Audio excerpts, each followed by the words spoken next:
miracle worker, promise keeper, light in the darkness. My God, that is who you. Good morning, beautiful women of God. I came to you this morning to bring you some inspiration and to lighten that heavy heart that you have this morning. I want to talk to you a little bit about the narcissist. The one thing that we all know is that people that are narcissistic cannot love anybody.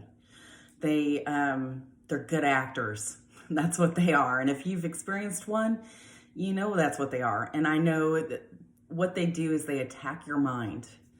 And when they're attacking your mind, they're attacking your soul. Well, the soul is mind, will, and emotion. So, and that's exactly what Satan does. And I know a lot of people don't put two and two together, but the two definitely go together. And it's a spiritual attack. And I think the more that you learn about this disorder in people, you know, and it may not just be this disorder on people, but there is an evilness in this world right now, and it's running rapid.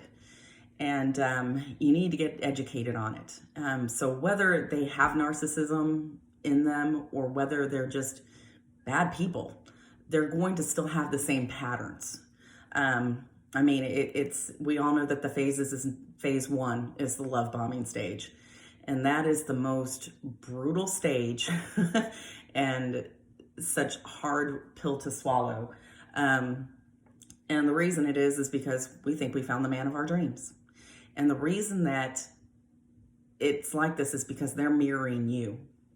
So if you see this perfect, loving, caring, giving person and they're so wonderful in the beginning, that's because you're so wonderful.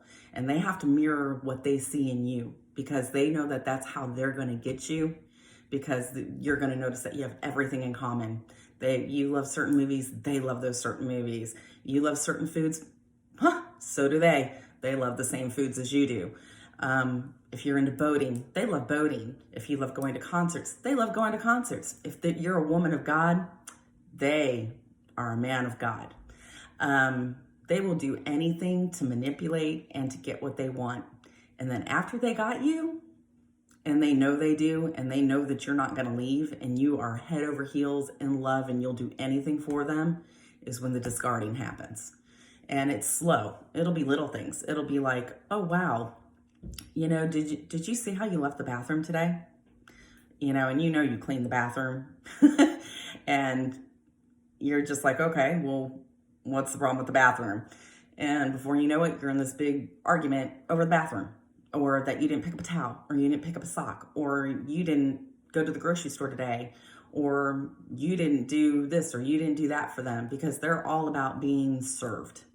They're all about that they want fresh meals cooked 3 times a day. They're all about being served. Their needs come first.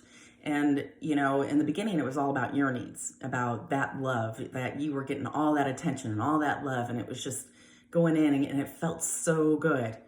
And then it turns to them. And in that stage, it's all about them. And, this is probably one of the things that I've encountered over and over in my life. It took me a while to break this off of me. And basically that came from healing myself. And, you know, I know everybody talks about healing themselves. Well, how do you do that? How do you get to the point where you're okay with yourself and you're whole and that panic has stopped? Because after they discard you, it's devastating. You're just like, what did I do wrong? You didn't do anything wrong. I don't care how many times you've played that in your head. I don't care how big your mouth was and whatever you said to them. I don't care what it was. It's really, there's nothing that you did. You do need to take responsibility for why you let the abuse happen. And I think that's the main thing of it is, why did we not love ourselves? Why did we love them more than we loved ourselves? Why did we allow that to happen? That's the main one. And, let me go back to the healing thing because I can go all over the place.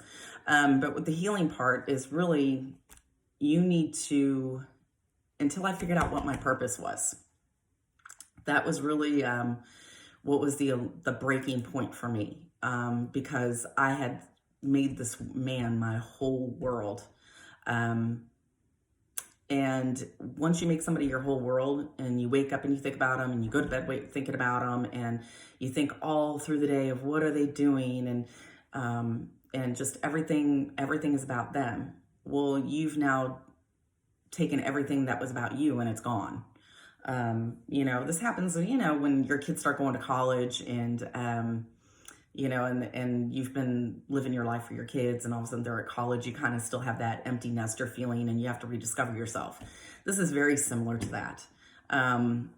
You need to get to the point where you know what your purpose is and you have to be intentional about that purpose. You need to be at a point where you can figure out, okay, well, this is what I really like to do.